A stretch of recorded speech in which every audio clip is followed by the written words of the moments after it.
Alright everybody, welcome back to Skyway Classics YouTube channel. We're now taking a lovely little ride in our 1960 Chevy Impala convertible. Of course, you know the Chevy Impalas were known for their big body styles. More importantly, you could fit more than just two people in the front. Maybe you can even fit more people in the trunk. This lovely little one we have here featuring a full-on red exterior. As you do see, it does have a white power top, and I will say that again, it is a white power top, not a manual top. The switch can be seen underneath the dash as noticed right there. But other than that, it has a lovely little red boot that sits on top of the top, so it never has to look so ridiculous, but more importantly, keeping its class.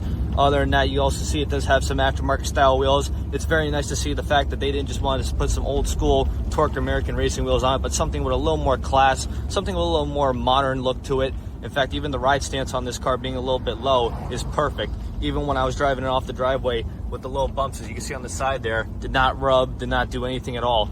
Moving on to the inside, you can see having a red and white interior combination. It is an automatic on the column. More importantly, it is a bench seat with the finest material that Chevy ever made. In fact, in this car, it almost smells like a brand new as it came from the factory. The dash being painted the beautiful glossy red, same as the exterior, matching up perfectly. As our cluster, you can see we have a working speedometer, all of our knobs and switches and all that work.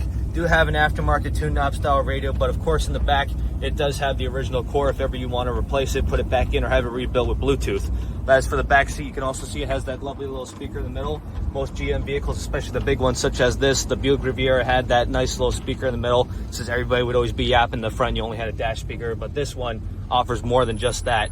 But anyway, moving on to the engine bay of this fine little vehicle featuring a 348 motor. As you can see, it does have the orange valve covers, has a stock look, it has the dual snorkel air cleaner, has even in fact the factory AC setup, which I believe does work. I cannot say that officially, but you will see in the pictures as you can see the evaporator, the setup. In fact, I do believe so because it has the working compressor on it. But other than that, it is a lovely little ride for any kind of occasion. In fact, now that we have no traffic, we can open it up a little bit, let you get an idea of what you will be buying, or hopefully will be buying. In fact, even controlling the wheel with my fingertip, it's so nice how Chevy decided to have those little grooves for your fingers there. Definitely the way I would have wanted a car. In fact, I wish I could have lived to see the decade. But as for now, we are just going to get it turned around and up on the lift. So if you have a moment, folks, please stay tuned with us to see the underneath.